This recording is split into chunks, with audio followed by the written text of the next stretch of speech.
gather close as we delve into one of the most unsettling chapters ever chronicled in the shadowed history of Savannah, Georgia. But before we descend into the tale, I bid you leave a whisper in the comments below. From what corner of the world do you join us? And at what precise hour does this grim narration find your ears? We are compelled to know the places and the solitary hours of day or night to which these documented horrors travel. It began in the bleak winter of 1852, when a portrait of a young man was unearthed from the dust and shadows of the Sorrel Weed House attic, one of Savannah's most storied and haunting historical mansions. The canvas held the likeness of a smiling young man, his expression one of seeming contentment, clad in formal attire, a curious choice for one of his presumed station in life. But what truly captured the morbid curiosity of the local historical society was not the artistry of the painting, though it was of exceptional skill, but rather the faint, spidery inscription at the bottom right corner. It read, "Elijah Brown, property of the Winston Estate." This chilling, single line would, in time, unravel a case so dark that the citizens of Savannah would spend more than a century desperately trying to bury its memory. The portrait, at first, seemed unremarkable, an oil on canvas. Measuring approximately 20 inches by 16, it showed a young black man, his face fixed with an unusually composed smile. His eyes, however, held a disquieting quality. They seemed to follow any who dared to look upon him, a common trick, perhaps, employed by skilled portraitists of the era. But what rendered this particular painting so strange, so out of place, was the simple fact that the enslaved were rarely immortalized in formal portraiture during the antebellum period, and certainly not with the profound dignity afforded to this particular subject. An education of this nature was a rare and perilous thing, often forbidden by law in the southern states before the Great War between the states. A subsequent entrée, penned on the 12th of October, 1851, observed, "EB's progress continues to defy all expectations. He has commenced the upkeep of secondary ledgers with scant oversight and shows a startling memory for commercial dealings. The experiment, it seems, is a success." An education of this nature was a rare and perilous thing, often forbidden by law in the southern states before the Great War between the states. A subsequent entrée, penned on the 12th of October, 1851, observed, "EB's progress continues to defy all expectations.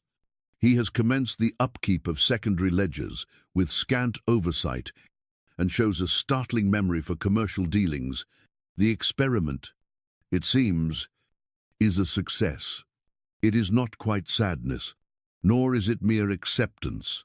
It is something else entirely, as though he holds a secret the viewer can never know." This haunting observation ignited Hardwick's curiosity, leading him to the Winston Estate, a place which by then had passed through many hands and had fallen under the ownership of the Carmichael family. The estate, situated some 7 miles beyond Savannah's historic district, was by that time crumbling into a state of elegant decay. The original Winston family had seen their great fortune turn to dust during the Civil War, and the owners who followed lacked the coin to preserve the once grand property from the relentless grasp of time. According to county records dated 1873, Hardwick was granted leave to search the estate's decaying documents, the bulk of which were languishing in a small outbuilding that had once served as the grim residence of an overseer. There, amongst tax records, ledgers, and sundry business correspondence, Hardwick's hand fell upon a small, leather-bound book, roughly 5 inches by 7, with no title etched upon its cover. Within its pages lay the meticulous, chilling records of the souls enslaved at the Winston plantation, listing their names, ages, parentage, where known, and most disturbingly, their assigned market values. Upon page 37 of this grim ledger, Hardwick found the entry he sought: Elijah Brown, male, age 23. Born on this very soil to the late Martha, schooled as a peculiar experiment. He displayed a preternatural gift for figures and the written word.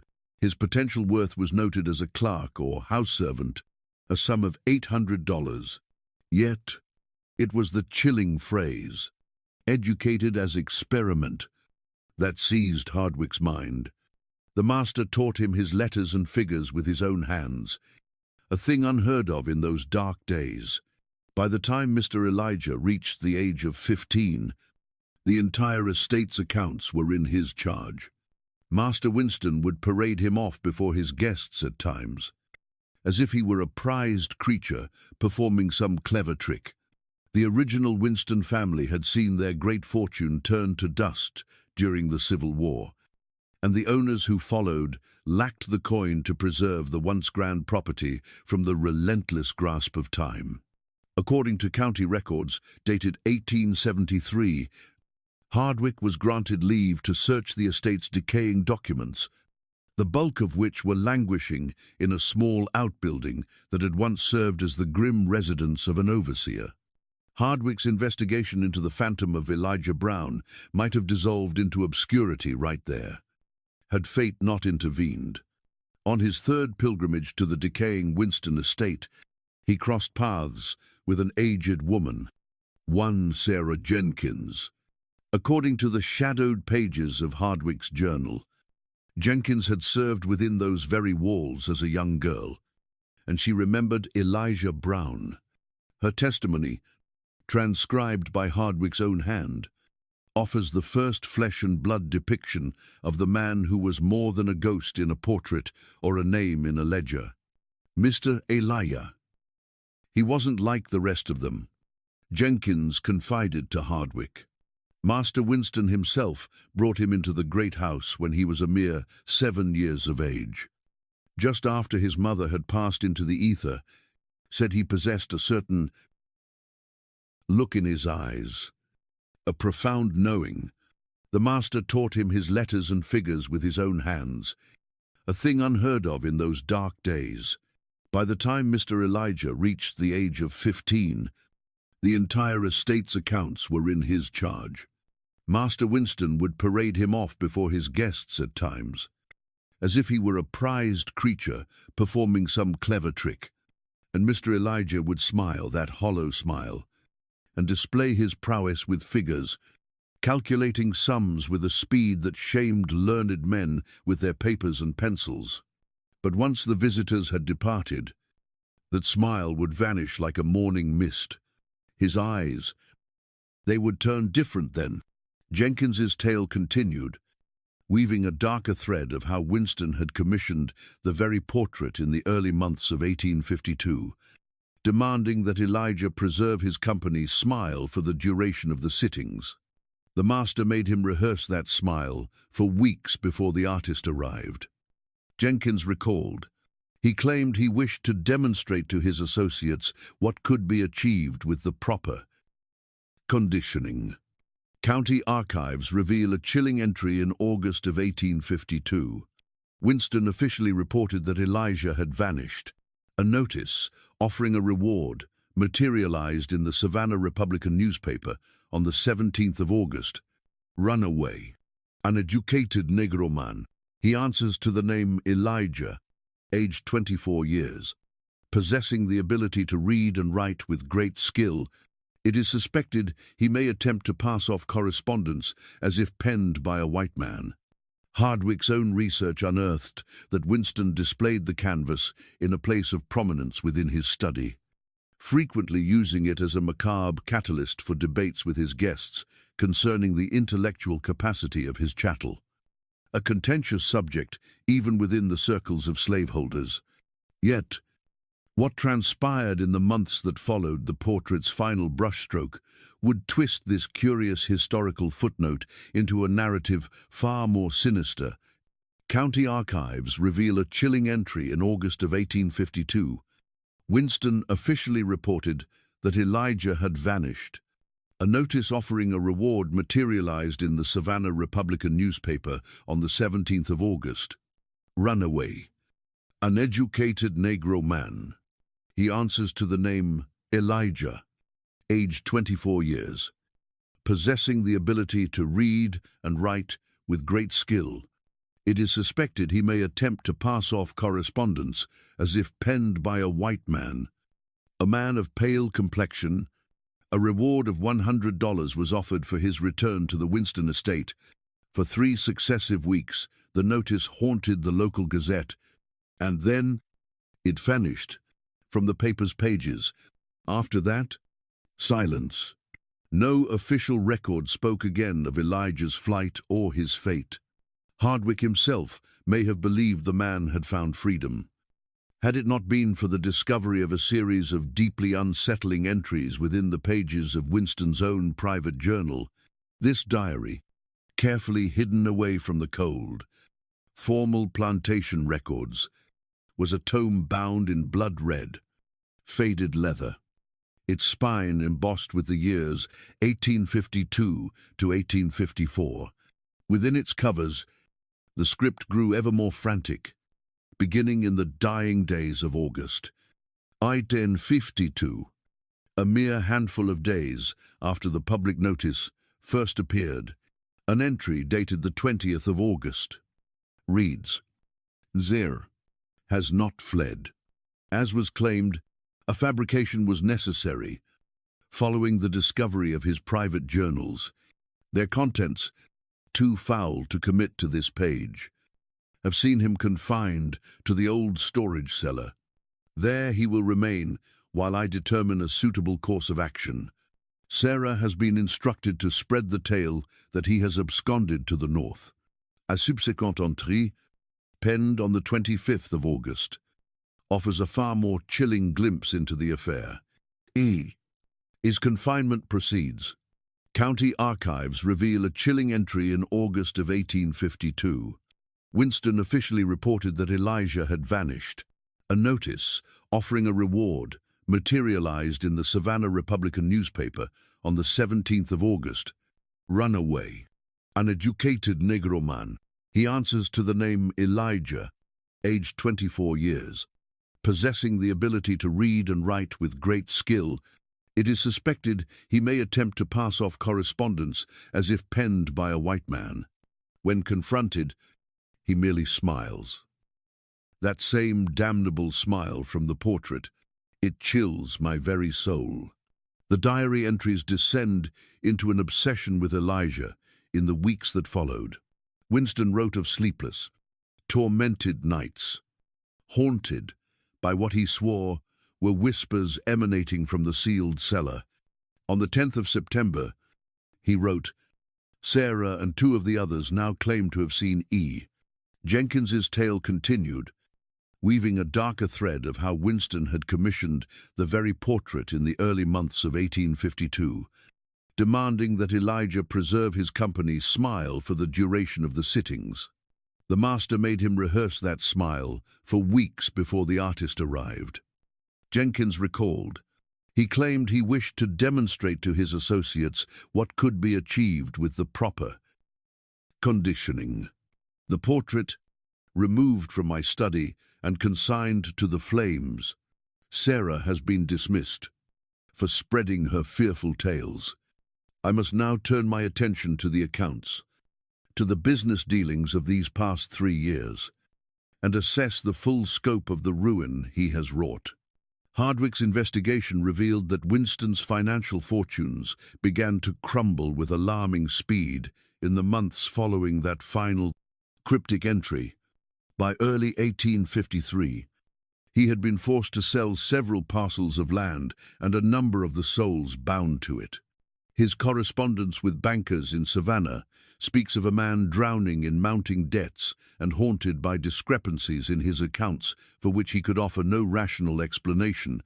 A letter from the Bank of Savannah, dated February of 1853, states in no uncertain terms, "The inconsistencies in your recent submissions cannot be dismissed as mere accounting errors.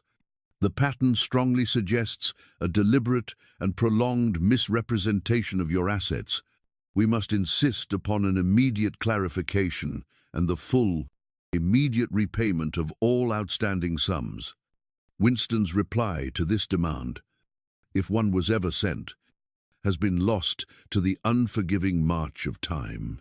But the records show that by June of 1853, he had liquidated his remaining property in Savannah and retreated to a much smaller estate near Augusta, Georgia.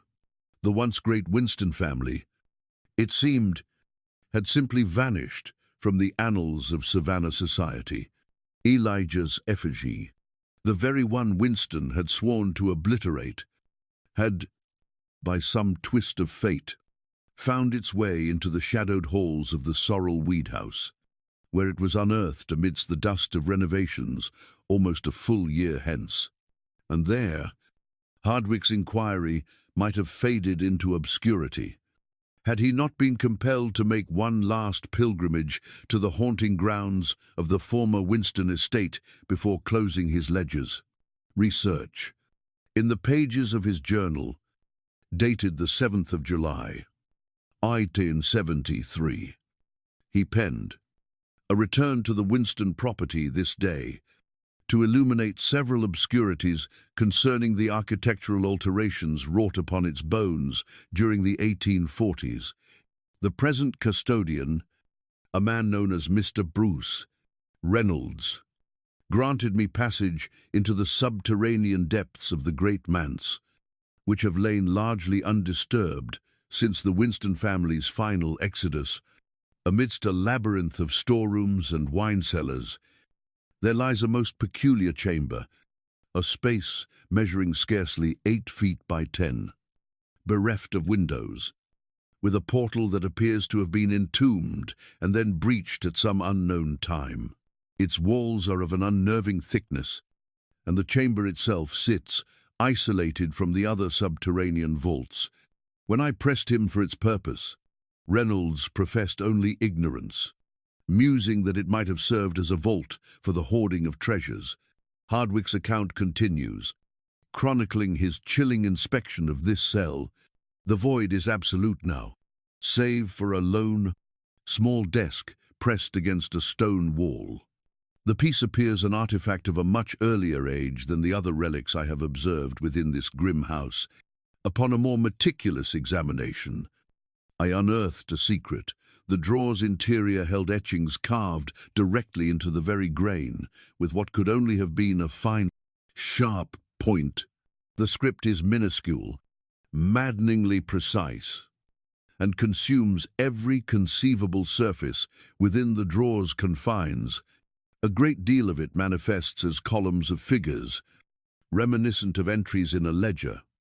Yet they are utterly devoid of any key to explain what dread sums were being tallied or calculated. Woven into this tapestry of ciphers are passages of prose, inscribed in a learned script that betrays an author deeply familiar with the refinements of the written word. As Hardwicke's journal attests, he painstakingly transcribed several of these cryptic fragments into his own book. The most coherent passage he could decipher declared, "They imagine this portrait ensnares only my likeness." The painter, though gifted, was blind. He failed to perceive my own gaze upon him. How I absorbed his craft in return. He could not fathom that with every stroke of his brush, he forged not a mere image, but a looking-glass. Winston perceives only the reflection of his own desires, a meticulously constructed artifice that affirms his narrow view of the world. He remains blind to how the ledgers sing to me, how the ciphers unveil truths that words are meant to betray. 3 years of silent patience, 3 years of vigilance and of notation. 3 years of wearing this placid smile. The final sum has now been tallied, the adjustments are set, and even should they unravel my design, the ruin is absolute and cannot be undone. I will continue to smile from within this frame, observing as the terrible comprehension finally dawns upon them. Hardwick's last chronicle on the subject of Elijah Brown is saturated with a palpable dread for the affair. I am drawn back, again and again, to the portrait, which lies entombed in the archives of the Historical Society. The sitter's countenance, which I first perceived as a simple, benign smile, now seems to betray something far more sinister, a sort of triumphant knowing. I have broached the subject with Pierce at the Society, suggesting we might exhume the portrait for display in the forthcoming exhibition on Savannah's antebellum age. But she recoiled from the notion, confessing that a number of the staff members have pleaded for the painting to remain shrouded in the archives, for they find its presence deeply unsettling. Perhaps it is mere suggestion, a trick of the mind, born from the strange and shadowed circumstances I have unearthed concerning its creation. And yet, I cannot dispel the chilling certainty that the young man in the portrait is truly watching, his gaze not a relic of the past, but somehow from an eternal, continuous present, forever observing, forever recording the very horror his image inspires. Hardwick's own research notes and his private journal were consigned to the dusty archives of the Georgia Historical Society. Following his demise in the year 1881, the portrait itself was condemned to the darkness of storage until 1927, when it was briefly summoned into the light as part of a somber exhibition on African-American history in Georgia. But according to the brittle pages of the exhibition records, the painting's public appearance was cut short after a mere 3 days, following a chorus of complaints from staff and visitors alike, who whispered of feeling watched, of being followed by the subject's unblinking gaze. The curator's frantic notes mention one elderly visitor, her name lost to time, who became visibly undone upon laying eyes on the portrait, crying out, "That's him. That's the Winston boy," still smiling after all these years. And so, the portrait was banished once more to the shadows, where it slumbered, largely forgotten, until 1958, when Professor James Mercer of Emory University began his inquiry into the buried histories of educated slaves in the antebellum South. Perhaps it is mere suggestion, a trick of the mind, born from the strange and shadowed circumstances I have unearthed concerning its creation. And yet, I cannot dispel the chilling certainty that the young man in the portrait is truly watching, his gaze not a relic of the past, but somehow from an eternal, continuous present, forever observing, forever recording the very horror his image inspires.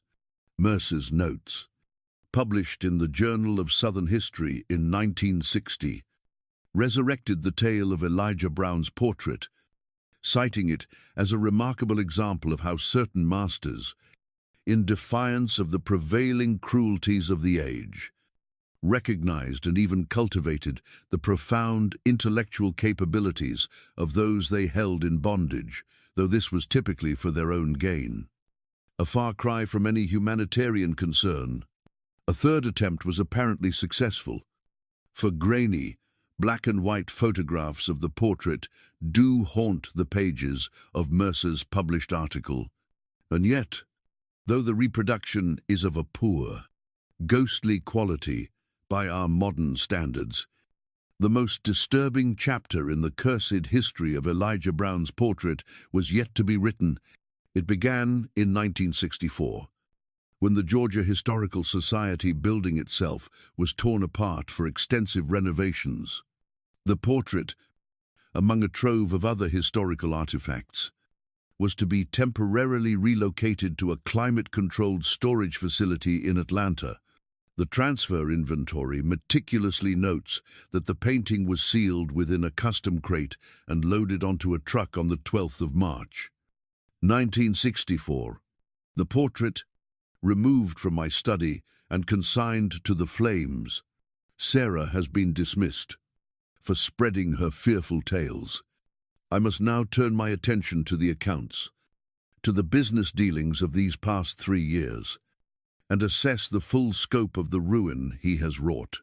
Hardwick's investigation revealed that Winston's financial fortunes began to crumble with alarming speed in the months following that final cryptic entry. And so, after several fruitless months, the Historical Society filed a mundane insurance claim for the lost, haunted artifact. The matter should have ended there, consigning the spectral portrait of Elijah Brown to the endless list of historical relics lost to the ravages of time or theft.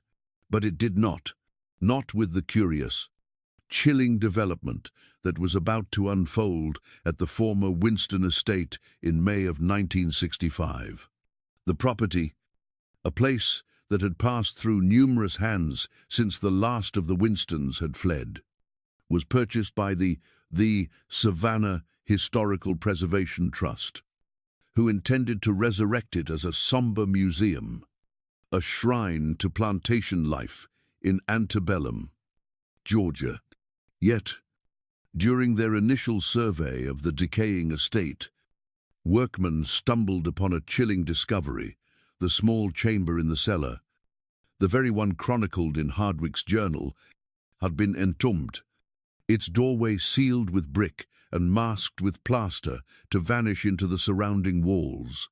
The renovation foreman's report noted that, by a stroke of grim serendipity, they might never have found the room had one of the laborers not perceived a subtle, hollow echo when tapping his tools along the basement's stone facade.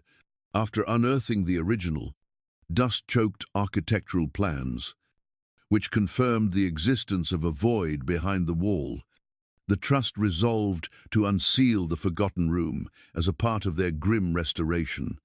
On the 7th of June, 1965, a crew of men dismantled the brick and plaster barrier, a tomb that had held its silence for what architects estimated was approximately 100 years.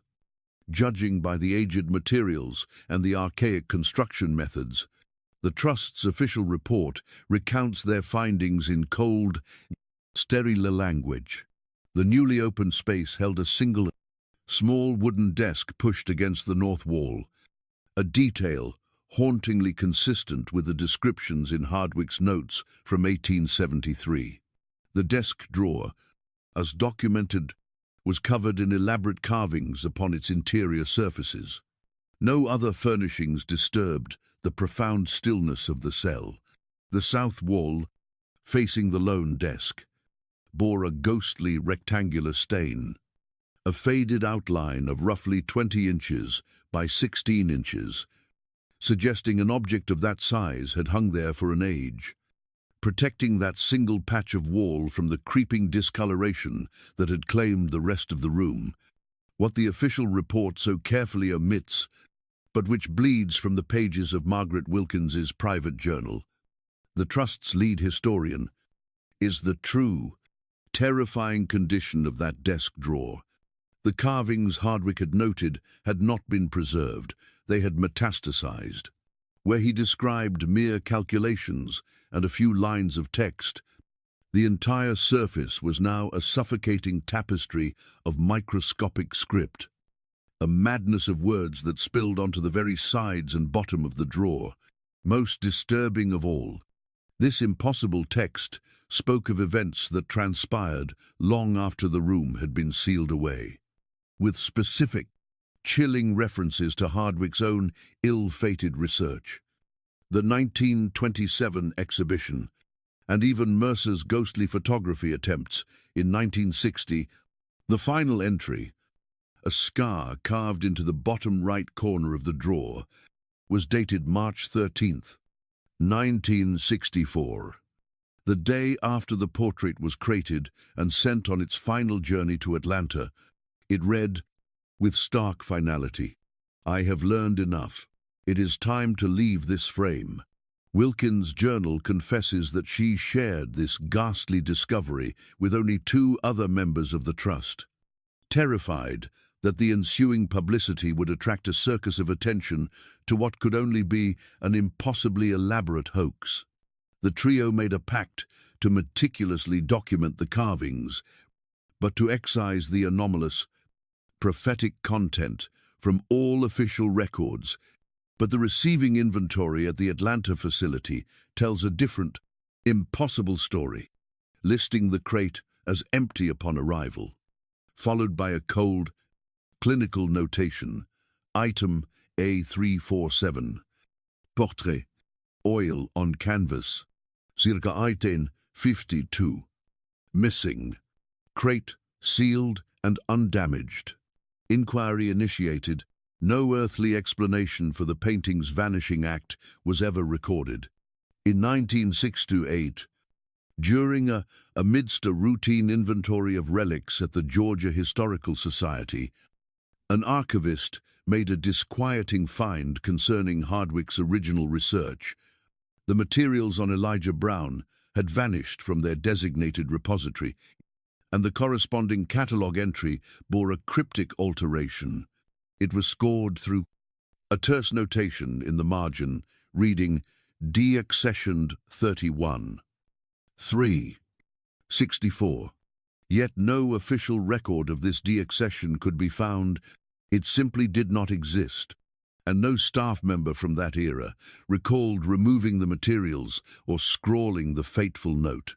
The date, March 13th, 1964, was the very day the empty portrait had arrived in Atlanta. A chilling synchronicity. The Winston Estate Museum project, meanwhile, was ultimately forsaken in the waning months of 1968. The official reason cited being structural decay and prohibitive restoration costs. But Wilkins' final journal entry whispers of a much more unsettling factor. "We have had 3 night watchmen resign in this past month alone.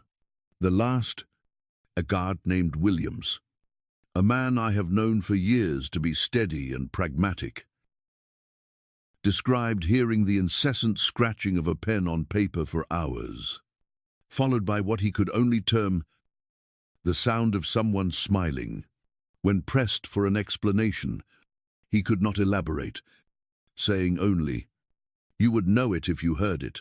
The board's subsequent decision to abandon the project is a mercy to those of us acquainted with the full, grim circumstances. And so, the Winston Estate was left to the mercy of time, its structure groaning and decaying for decades until it was finally razed in 1987 to make way for a residential subdivision. Yet, the reports would continue, all echoing a similar, unnerving experience, the distinct sound of writing emanating from the basement, specifically from the very room that had been unsealed, a room that now stood utterly empty.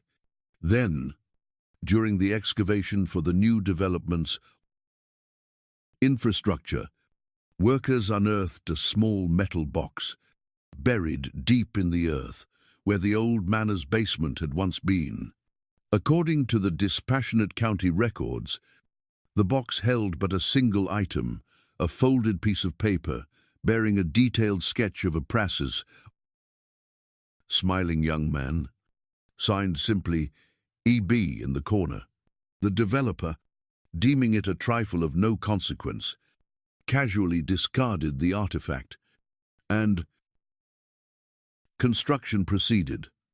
Oblivious, the subdivision, first christened Winston Estates in a nod to the property's shadowed lineage, was plagued by mysteriously low occupancy. A strange blight in Savannah's booming housing market. The few residents who came reported. A litany of unsettling experiences, from phantom sounds to the unshakable sensation of being watched by unseen eyes, particularly in those homes built upon the very footprint of the original cursed house. In 1996, after years of plummeting property values, the development was rebranded as Riverpoint Estates, its marketing materials meticulously scrubbed of any and all to mention of the land's former haunted identity. But history is not so easily buried. In 2002, during renovations within one of the most ancient buildings in Savannah's historic district, a structure that had once housed the very bank where Winston managed his affairs, workers found something. They discovered a secret compartment sealed within the wall of what was once the bank manager's private office. Inside lay a weathered leather portfolio. It contained dozens of pages from accounting ledgers, dated from 1849 to 1852. The script, described by experts as impossibly neat and precise, chronicled hundreds of financial transactions, a great many of which were tied directly to the Winston Estate. A modern analysis by forensic accountants would soon reveal a complex and insidious system of minute adjustments to various accounts, each one small enough to evade individual notice, but which, when woven together, siphoned enormous sums from the Winston holdings into a series of anonymous accounts. The final entry was dated August 19th, 1852, the day before Winston recorded condemning Elijah to his fate. Cellar. A final, chilling notation was discovered. Calculations concluded. The balance. Settled. A freedom. Purchased in cold.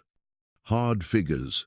These very ledgers were bequeathed to the Georgia Historical Society, where they now lie in wait for the prying eyes of researchers.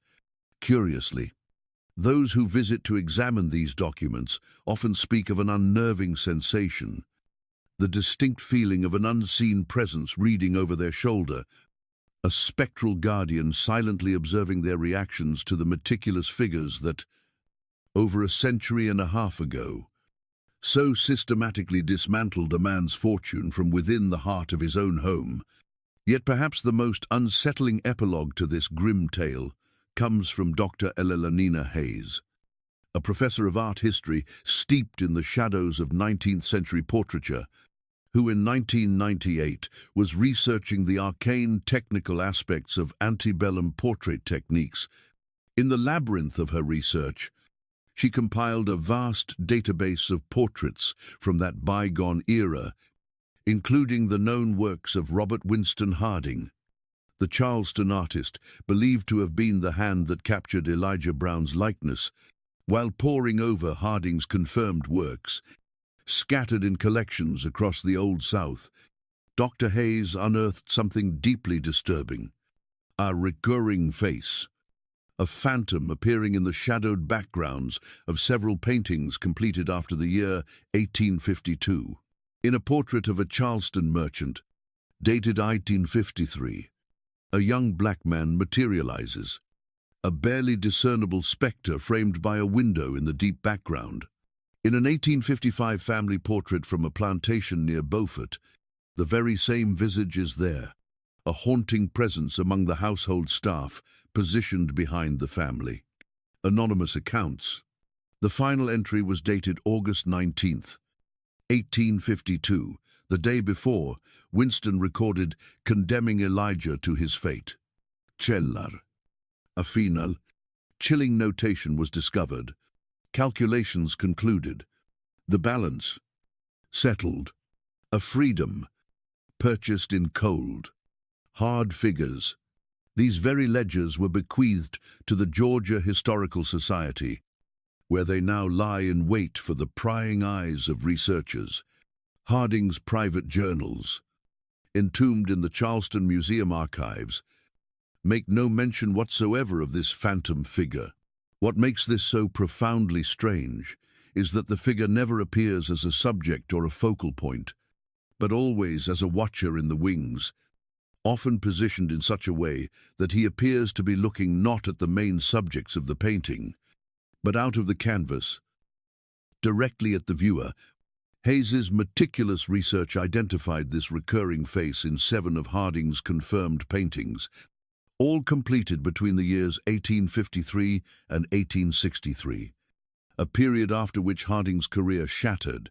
He abruptly abandoned his art, vanishing into the confines of a sanitarium near Charleston.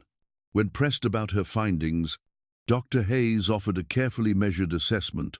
It is not uncommon for artists to reuse models or faces they've become comfortable rendering. But the sparse, chilling records from that institution tell a different story, indicating that Harding suffered from an acute paranoia, plagued by delusions of being perpetually observed. I am drawn back, again and again, to the portrait, which lies entombed in the archives of the Historical Society. The sitter's countenance, which I first perceived as a simple, benign smile, now seems to betray something far more sinister, a sort of triumphant knowing.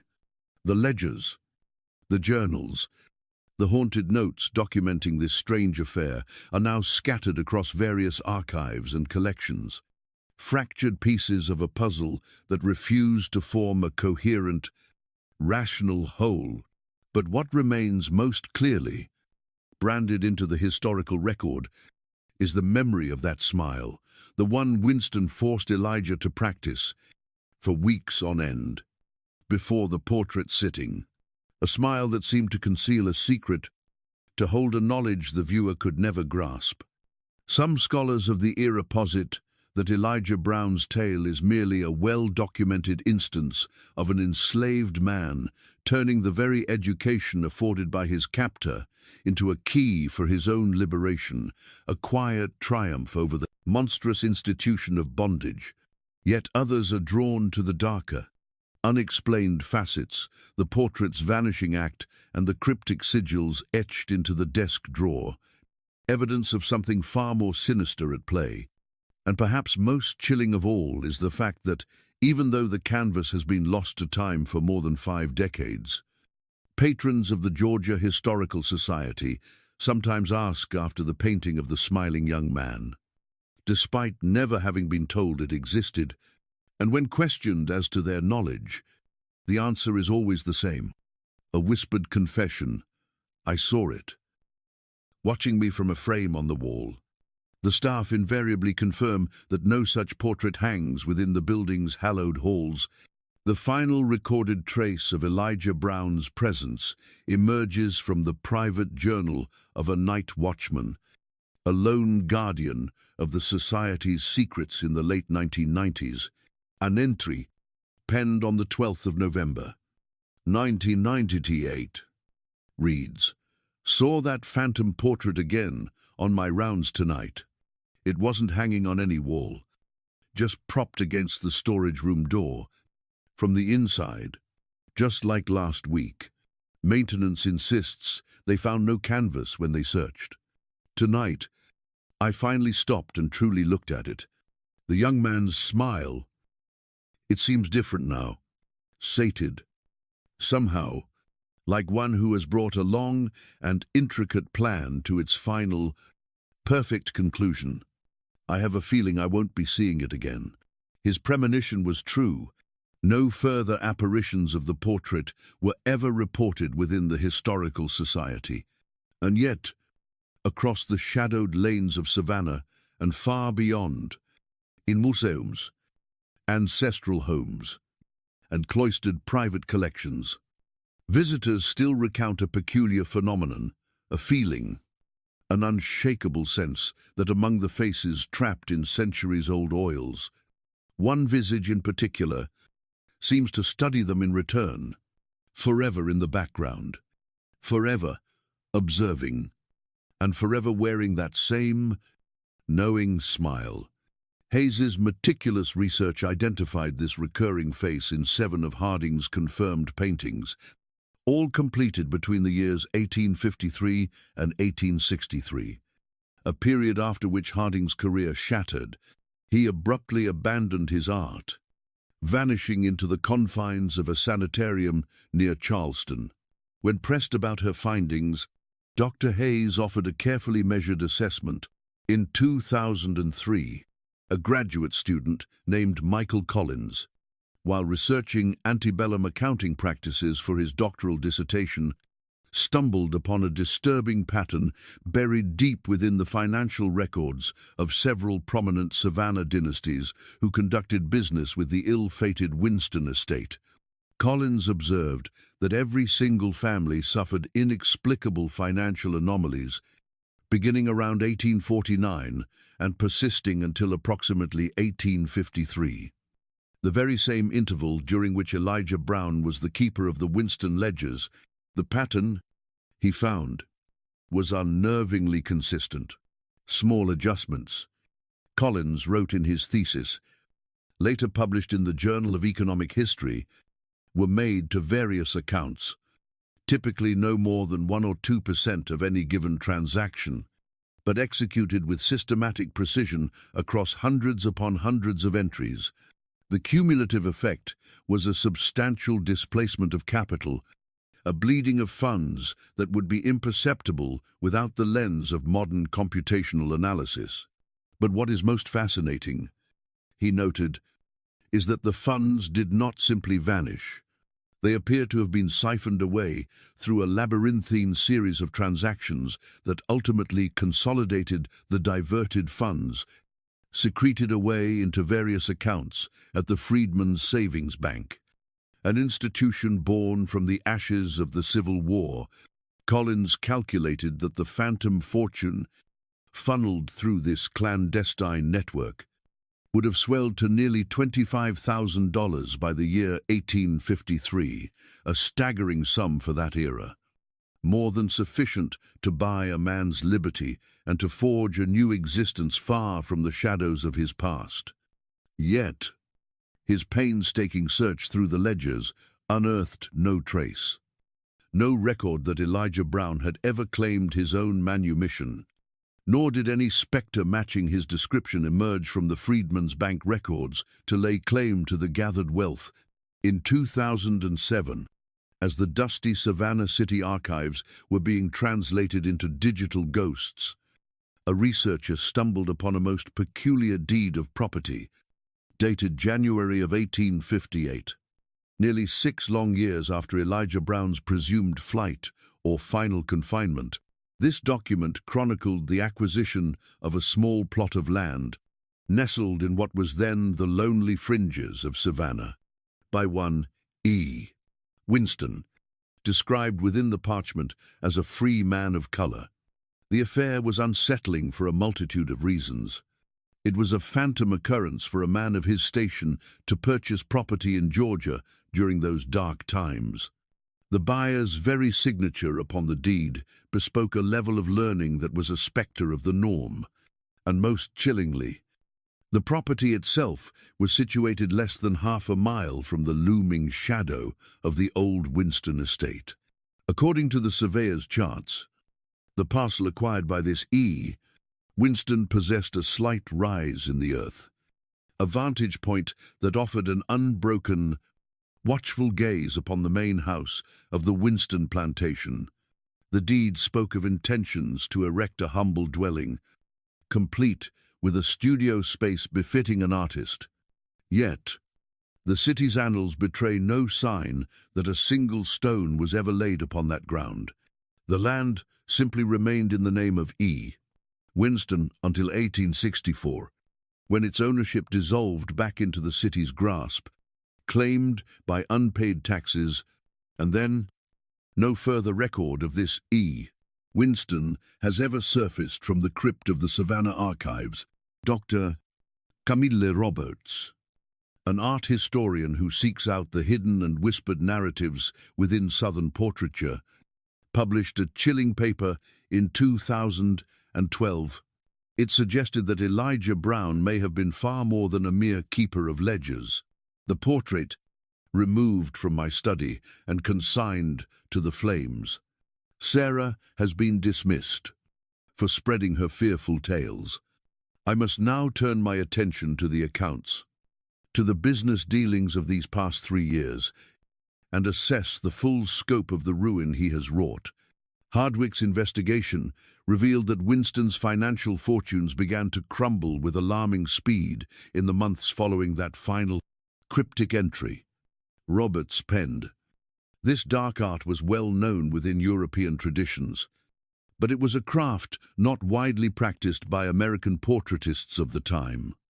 With the haunting exception of several black artists who had been schooled in the old world of Europe, the very possibility that Elijah Brown himself had received some manner of artistic tutelage, or perhaps even conspired with the artist who captured his likeness, offers a disquieting new corridor in this labyrinthine case." Roberts penned, "This dark art was well known within European traditions, but it was a craft not widely practiced by American portraitists of the time. With the haunting exception of several black artists who had been schooled in the old world of Europe, the very possibility that Elijah Brown himself had received some manner of artistic tutelage, or perhaps even conspired with the artist who captured his likeness, offers a disquieting new corridor in this labyrinthine case. Within its brittle pages, Hartwell makes a chilling inquiry. Has your experiment with the young man's artistic education yielded the strange fruit you anticipated, our mutual acquaintance? Harding speaks in high tones of his raw, natural gift, particularly his grasp of perspective and the haunting human form. I, however, remain shrouded in doubt that such talents can be honed to a master's standard in one of his station. But I would be most eager to behold the results upon my next sojourn to Savannah.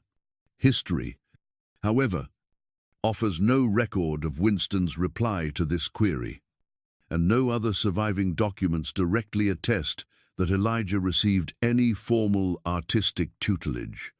Yet, the letter whispers of a possibility that Winston's peculiar experiment in educating Elijah may have blossomed beyond mere literacy and accounting to include the fine arts, an instruction perhaps from the very hand of Robert Winston Harding, the man fated to later paint Elijah's own portrait.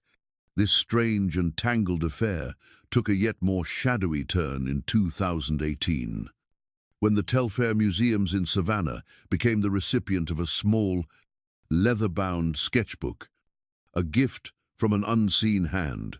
The accompanying note stated only, "Found among my grandfather's effects," believed to be connected to the E.B. case.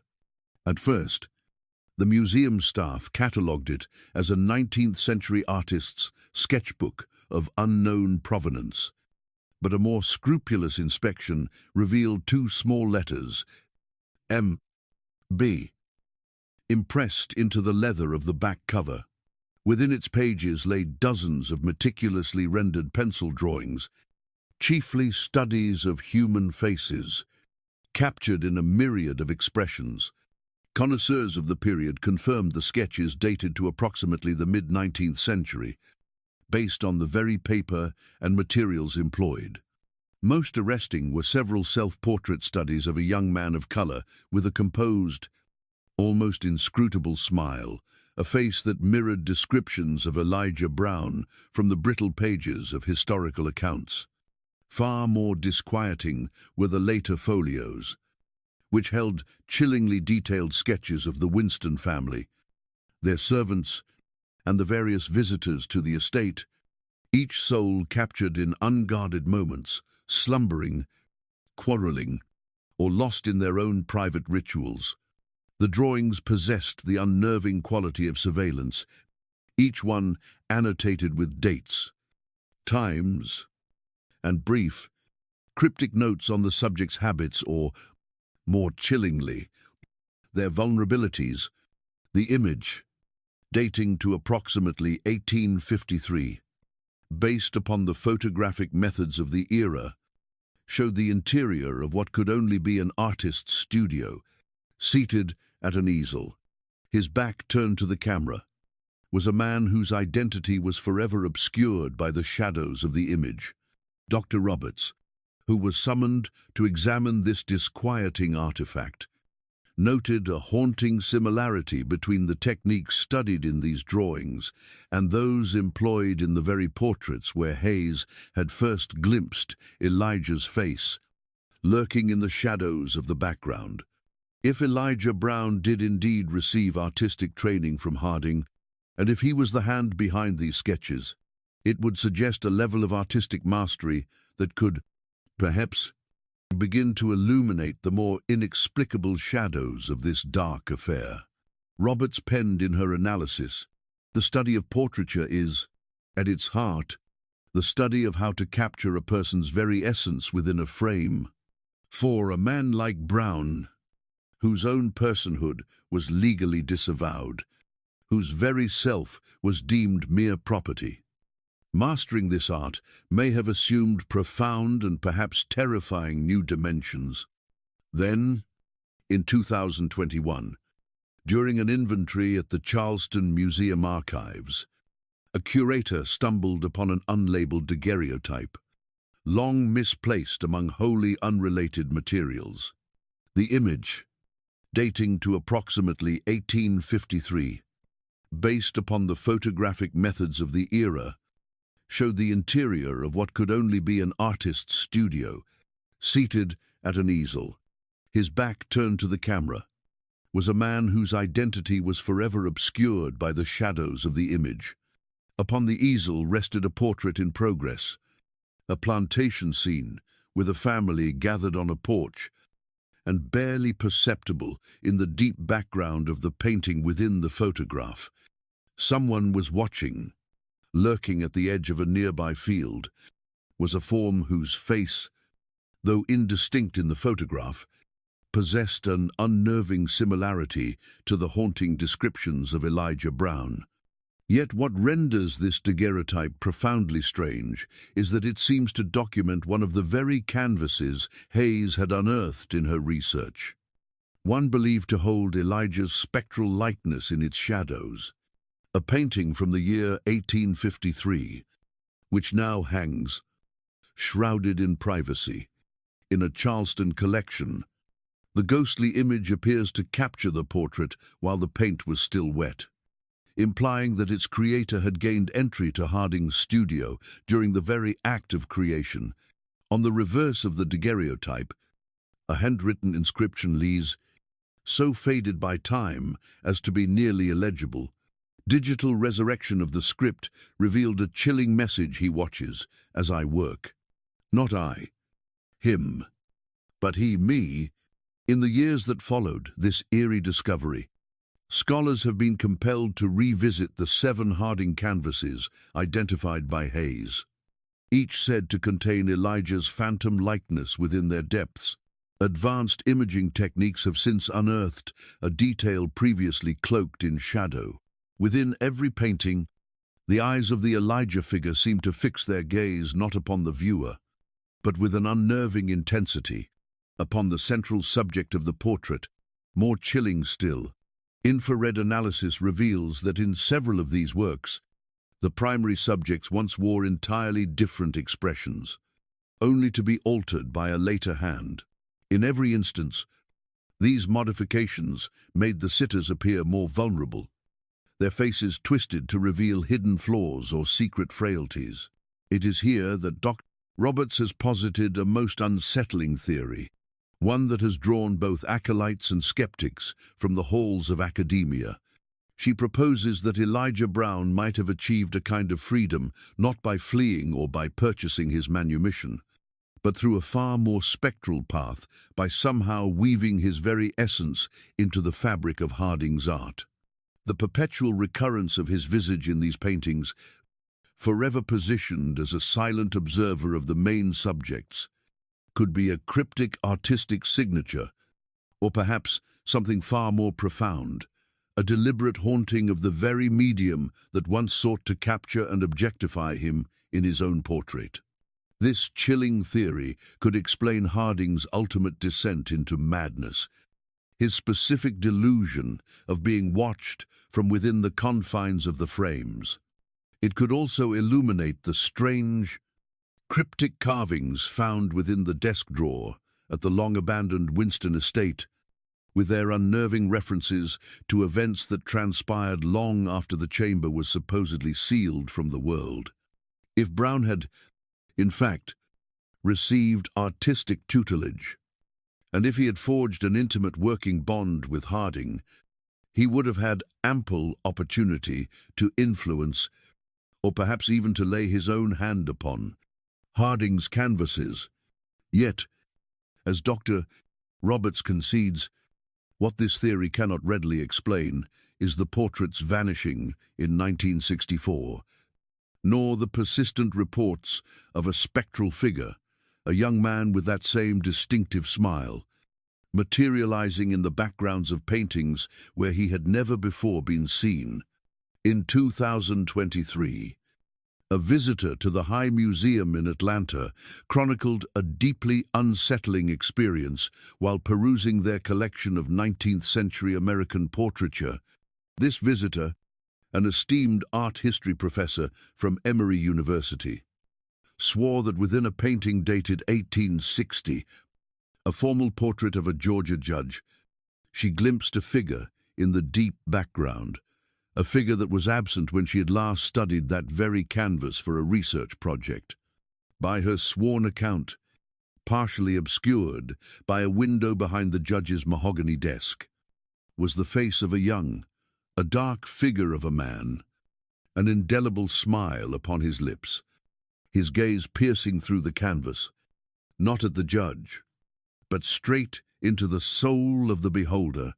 The museum's custodians, acting on her unnerving account, discovered no such apparition within the painting's confines.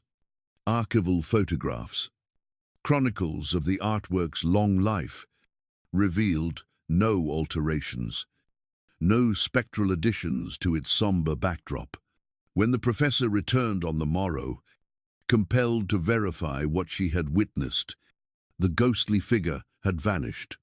"My entire career has been devoted to these masterworks," she would later confide to her peers. "I am certain of what my eyes beheld, and it was never there before." Whispers of similar sightings have since seeped from other collections that house portraits from that shadowed antebellum era, and in every instance, the descriptions of this phantom figure are chillingly consistent. They speak of a young man of color, bearing the grace of learning, and a peculiar smile that hints at both a quiet triumph and a forbidden knowledge. Yet, in every case, a meticulous examination of the canvas yields no trace of the figure so vividly described. More unsettling still are the hushed testimonies from conservators and curators, those who dwell amongst these haunted collections. Several have claimed to find almost microscopic inscriptions etched onto the reverse of the canvases, or secreted away within the gilded frames.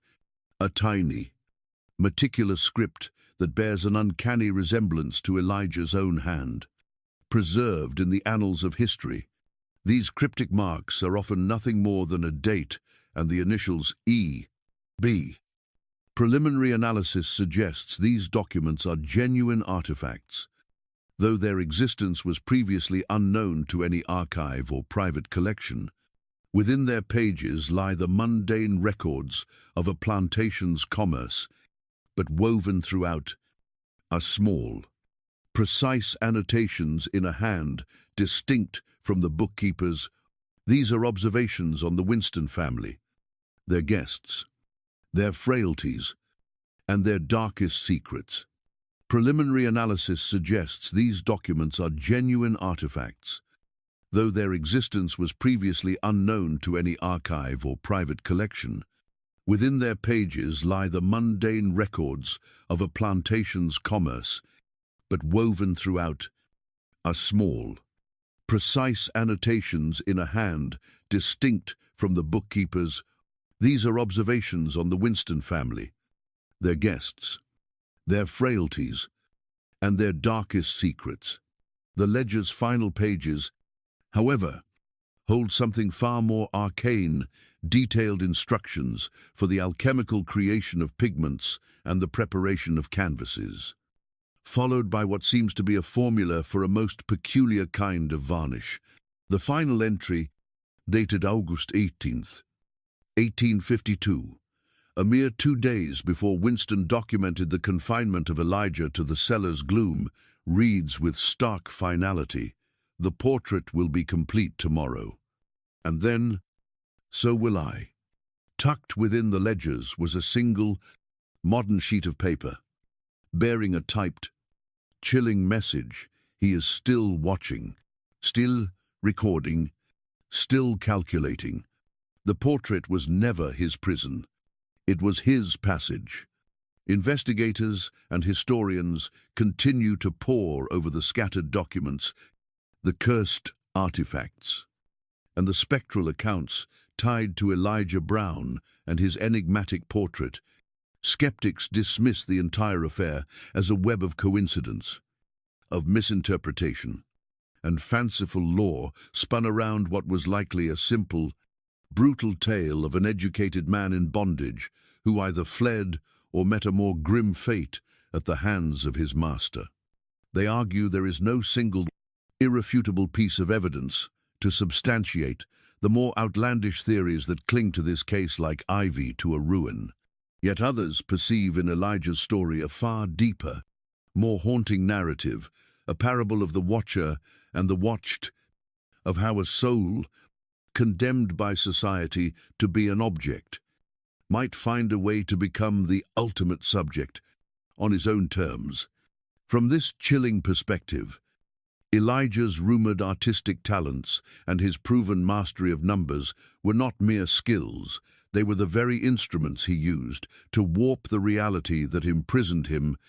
What is beyond dispute is this: somewhere in the shadowed heart of Savannah, in the year 1852, a young man born into bondage sat for a portrait, his lips curved into a smile that all who witnessed it described as unnervingly knowing, as if it were a veil for some profound secret.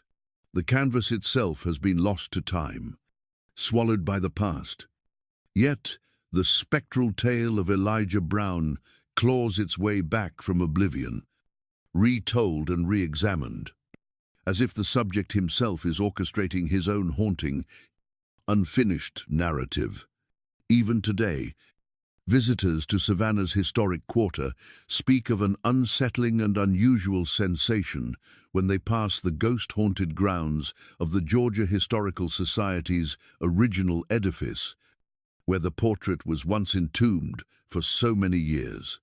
They recount a fleeting, prickling sense of being scrutinized, as if an unseen eye is taking their measure, cataloguing their reactions, adding their fleeting fears to some vast and ongoing calculation.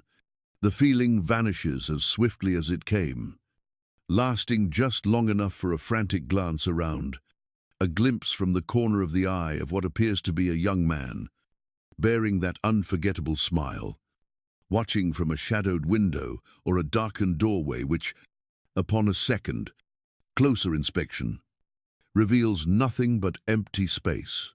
And the chill spreads further. In museums and galleries across the nation, curators have started to discern a deeply curious and disturbing pattern.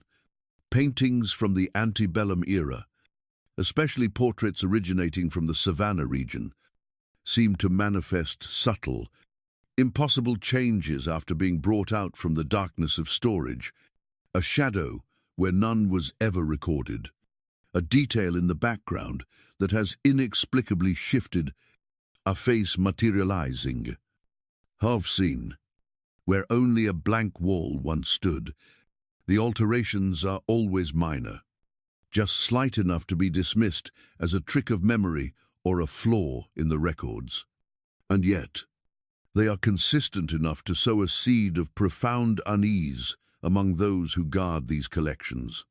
In 2024, a visiting researcher, delving into the Harding family archives at the Charleston Museum, unearthed a previously overlooked letter penned by the artist to his sister and dated October 1852, a mere 6 months after finishing Elijah Brown's damned portrait. In it, Harding's script trembles. I find myself unable to work, forever glancing over my shoulder, convinced that I am being watched. More disturbing still, I have come to feel that my very canvases are watching me. I know this must sound like the ravings of a madman, but I swear to you, on 3 separate occasions, I have found proof that someone or something has altered my works in progress while the studio was bolted and empty. Minute changes to expressions, sinister additions to the backgrounds, and always, that same face emerging where I had painted nothing. He sat for one portrait, and now he seems hell-bent on inserting himself into all my other works. Collins observed that every single family suffered inexplicable financial anomalies, beginning around 1849 and persisting until approximately 1853, the very same interval during which Elijah Brown was the keeper of the Winston ledgers. The pattern, he found, was unnervingly consistent. He watches now from everywhere and from nowhere.